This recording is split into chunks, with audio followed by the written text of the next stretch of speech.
We're going to learn section 3.6 in our textbook on pages 136 to 139. So if you have your textbooks, guys, go ahead and open up to those pages. Today we're going to graph and describe translations. Okay? What? Did not mean to move that. Wrong thing. Translations. So that's translations are a geometric concept, and it's something that you can graph. It's moving a figure around on a graph. It's a specific way we can move a figure on a graph. Okay? Now let me kind of back up for a second and give you some background information. Transformation is any type of change in the position, so where it is on the graph, its shape, we're changing its shape, maybe even changing the size of a figure. Potentially that could be happening. So, and the ones we're going to be studying, we're going to mainly be doing position and size of the figures. We're going to be changing those in the things that we're getting ready to study starting today. There are 4 types of translations, or 4 types of transformations, and we're talking about the first one today, which is translations. We're going to get into that, go a little bit deeper with that information.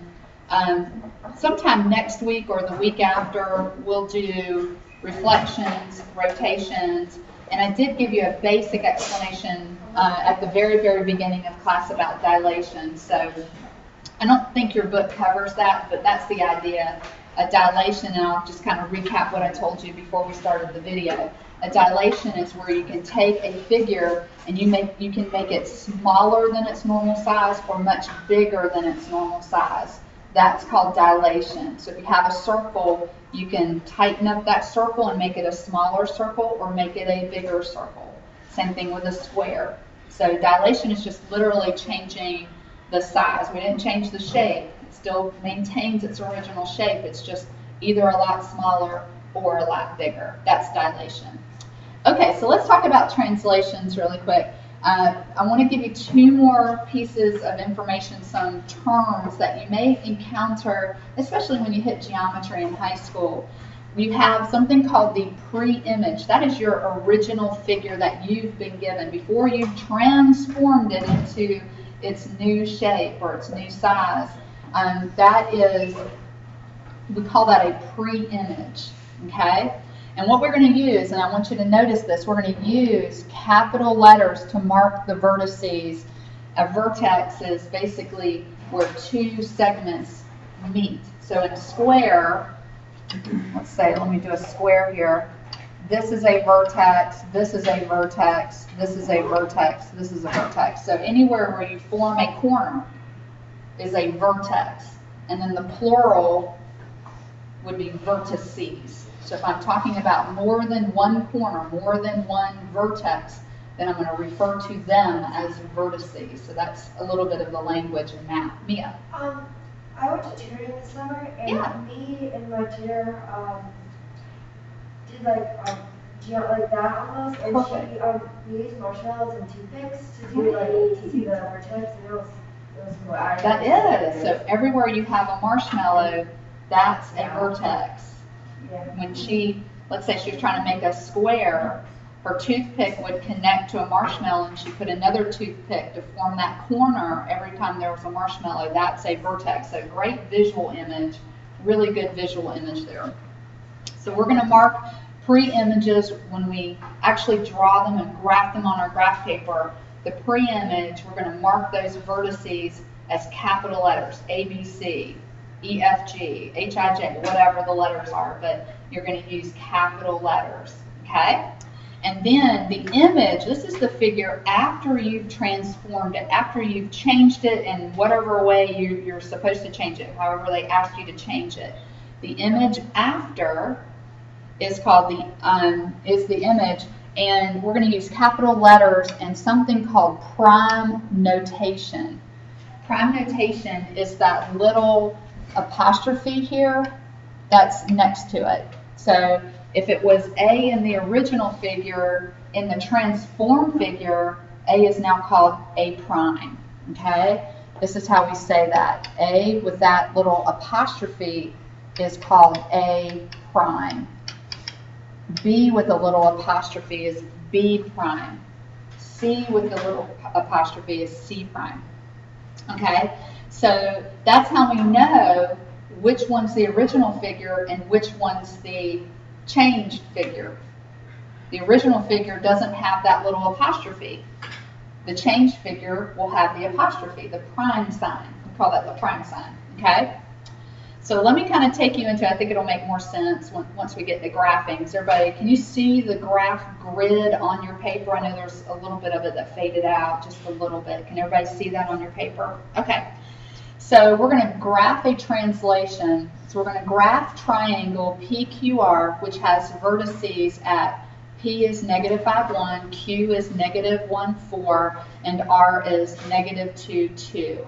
Okay? So let's just stop right there, that very first sentence. What did they just ask us to do? Graph that triangle. We know the shape of it. We know the basic shape. Okay? So let's do that. So vertices at -5, 1. So we're going to start at the origin. We're going to go back to -5. 1, 2, 3, 4. There's -5. And up to +1. And this, we're going to label that vertex as point P. Okay? Now let's do Q. Now we want to do -1, 4. So go back to the origin and go to -1 on the X, and then up to 4 on the Y. 1, 2, 3, 4. And mark that, and there's Q. Okay? And then R is going to be, start back at the origin. We're going to go to -2 on the X, and then +2 on the Y. Okay. So it's kind of this really weird shape here, but we've got it. Everybody have their triangle. Okay. So there it is. It should be triangular in shape. They told us it was a triangle, so if you don't have a triangle, something's wrong. We probably graphed a point wrong. Okay? Now, we did part 1. Now, part 2 says, okay, translate this triangle 6 units right and 3 units down. Let me explain a little bit more about what a translation is.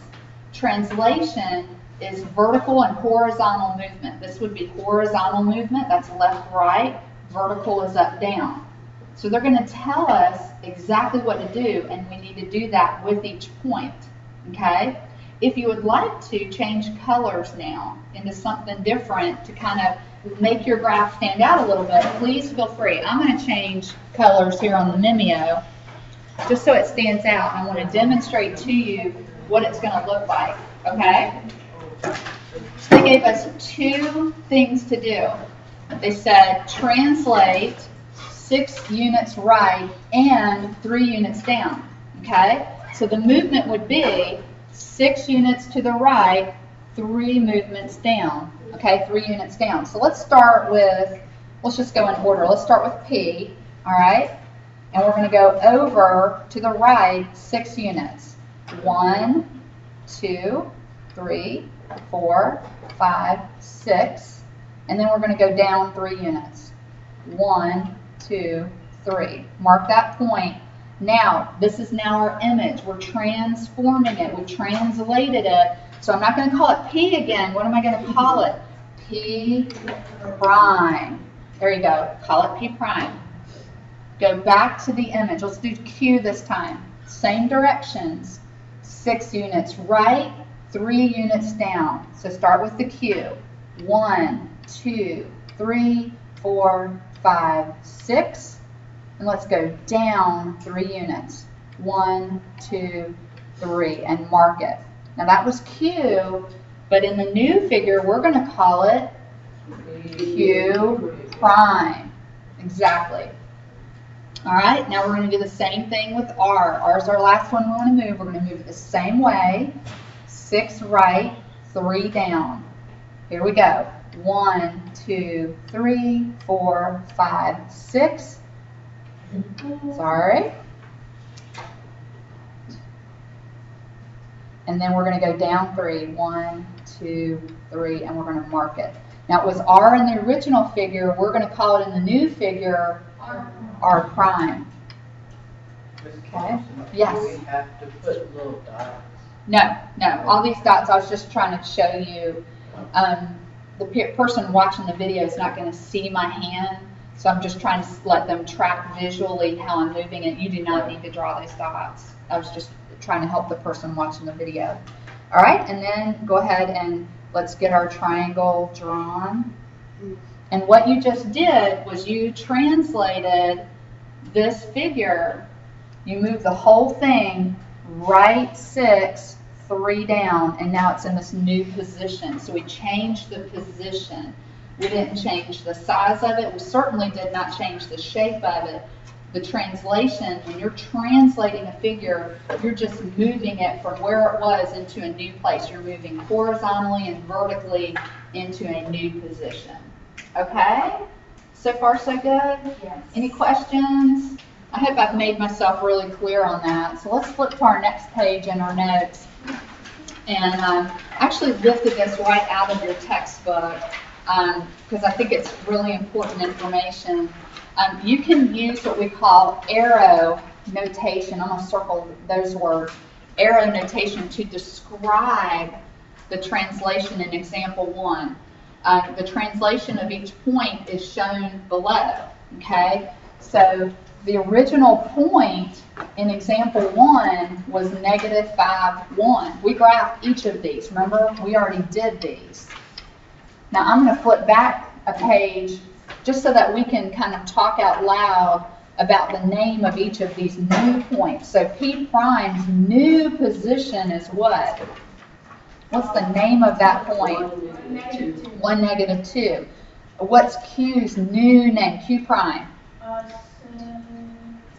6, 5, 1? 1, 2, 3, 4, 5, 1. And then how about R? 4, -1. Okay? So we said this was 1, -2. This one we said is 5, 1. And this one we said was 4, -1. Okay? So let's flip back over to that next page. Are the names of those points here? Yeah, here they are. There's the name of those new points, the image points. We have the pre-image here. This is what we call the figure before we transform it. And then here's the image, which we're going to use the prime letters, the P prime, Q prime, R prime to describe them. Okay? So the arrow notation, all that they're doing here is they're saying if I originally had P is -5, 1, then I transformed it and it became P prime and its location is now 1, -2. That's arrow notation. That's all it is. You're naming the point, where its address is in parentheses, use an arrow to show we changed it, and then what its new name and address are. So the P prime is the name, and the point is the address. Where can I find it on the coordinate plane? That's really what they're asking us to do. Name and address, and what did it change to? What's the new name? What's the new address? Now the name is not going to change, just you're adding a prime to it. That's the only thing that changes, but the address will definitely be different. If you moved it horizontally and vertically, it's going to definitely change. Okay? You can also, instead of doing it point by point, like here they said point P changed to P prime, Q changed to Q prime, R to R prime. Up here, you could do the whole figure. You could actually write it as a whole figure. Now how you do that in geometry is you write yourself that triangle, because that tells us in geometry it's the figure is a triangle, and here are the vertices, PQR. So triangle PQR was transformed into triangle P prime, Q prime, R prime. That's another way. That's another type of notation where you can do the whole figure all in one. We're not really telling the address. We're just showing that we changed the triangle into a new figure. And we know that because we see the prime, the little indicators are the primes that are after each letter. Okay? You can also, this is really super important, you can also use this arrow notation to write a general rule that describes what you did, okay? And so, for example, if you have point xy, so this is where you started, then you could say, well, what we did to the x was we took away 1, and then the y, we added 5. And that's the rule for every point in the figure. So you're creating a rule or a pattern that you're going to do every time, okay? So if you're moving on the x, remember that's left-right movement. So if you subtract 1, what direction are you going, right or left? Yeah, so you're going left 1 unit. So you know exactly what to do to every point. You know you're going to move left 1 unit. Y, remember, is the vertical axis. And so you're either going to go up or down. And so what does the +5 tell you? It is positive. So does it tell you to go up or down on the Y? It tells you to go up. So that's how you would interpret that rule, is you would go, that rule tells me that every point in my figure, I'm going to move left 1, up 5. Now let's go back to the figure we just did. Do you remember the movement we did?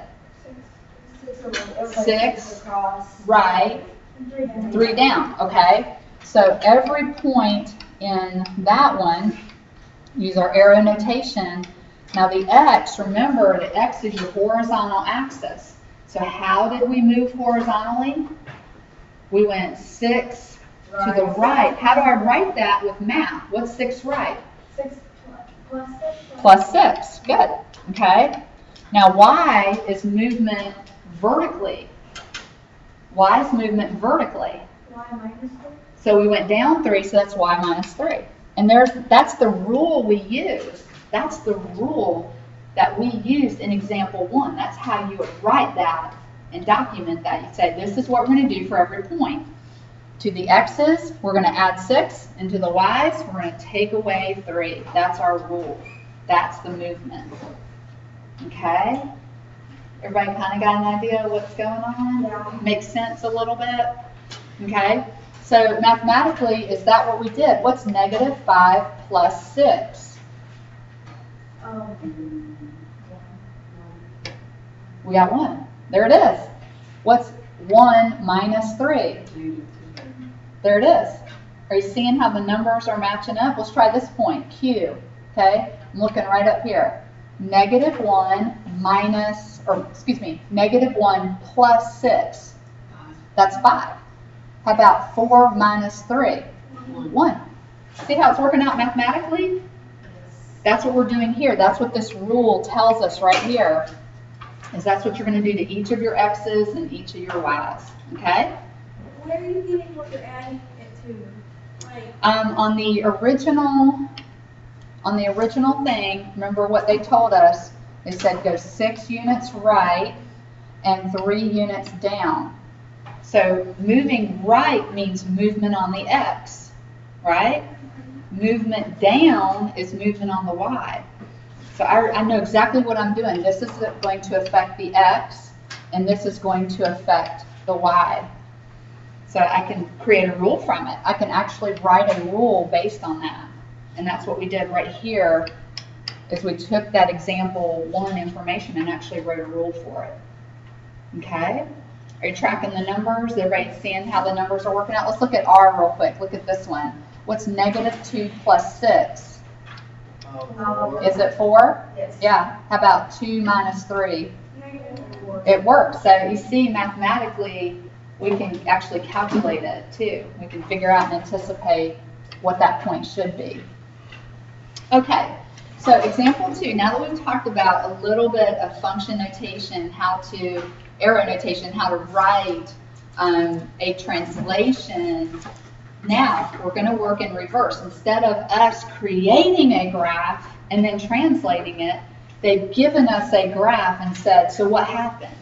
So what happened here? Okay, so let's give it our best shot. It doesn't show up on your notes, but up on the screen here, you can see a black triangle here, and then kind of like an aqua colored triangle. How do you know which one's the pre-image and which one's just the image? All right, Caroline, what do you think? One's different colors. Okay, so we did 2 different colors, and I did that with you as well in example 1. I changed the colors, and you may change the colors. Okay? All right, let's see here. What else, Lily, add to that? The prime thing on The prime thing, yeah. We can tell that our triangle RST is our pre-image. So that's where we started. That's the original image that was originally graphed. And then triangle R prime, S prime, T prime is your after. So the pre-image is your before. That's your snapshot of your picture before. And then the R prime, S prime, T prime is your image. That's your after. So we've got before and after. Okay? So what we want to do is we want to write a rule. Okay? And so we're going to take our point and we're going to figure out what did we do to the X and then what did we do to the Y to get to from the pre-image RST to the image R prime, S prime, T prime. Okay? How do we go about this? Like, what's the best way to handle this? Zion, what do you think? Can I see the answer? Coach?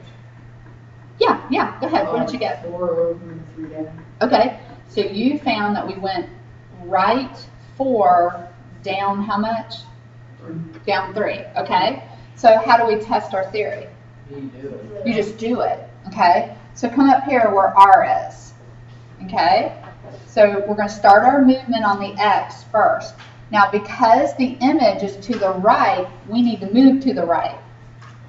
Our pre-image is to the left. Our new image is to the right. We need to move right. Question? I'm just. Oh, you got it. Okay. Awesome. All right, so let's go over. Well, let's go over 1, 2, 3, 4. Now you stop as soon as your R is on top of or hovering over R prime. That's how you know how far over to go. You stop when you're right on top of it vertically. Okay? So we went right 4. Now does that mean I added 4 or I subtracted 4 when I go right? I added 4. Okay? All right, now start from this position, and now we're going to move on the Y. So we're going to go down 1, 2, and here I am. I went down 2. So do I write +2 or -2? -2. And so there's our rule right there. There's our rule. Now I would test more than one point, make sure I counted right. I do all the points just to be careful. So let's do S. Next, let's see if our right 4 down 2 pattern works. So start at S. Here we go. 1, 2, 3, 4, and then down 2. Oh yeah, we nailed it. Right 4, down 2. Start at T. Go right 1, 2, 3, 4, and then down 2. Okay, we nailed it. So that is how you write your rule. So I want you to get real comfortable. Write the X, Y in parentheses, just like we did here. Use your arrow notation to show that we're starting here and moving, and this is how we're transforming, and then of course this is how I want you to write your rule right there. Okay, questions, Zion? Could I just try to figure it out and just write 4 up and 2 down? Well, not if we're using arrow notation. So if the answer is supposed to be an arrow notation, then you need to write it like this. If you don't, if the instructions say that it doesn't have to be an arrow notation, then yeah, you would just write very simply, right 4 down. If I can get it to write down. I think there must be something on my. So for that one, we could just do right 4 down 2, because it is an arrow. Well, it says write a rule. So Arrow notation. yeah. Yep, so I'll try and be really specific because I make your test questions. I will try to be very specific about whether I want arrow notation or not. So I may have you practice a couple where just tell me what's going on, what the translation is that's occurring, and then a couple where I want you to be real ultra specific. What is the arrow notation rule, write the rule in arrow notation. I think that's probably how I'll word it. Okay? Does that make sense to everybody so far? Okay. Let's flip to our next page.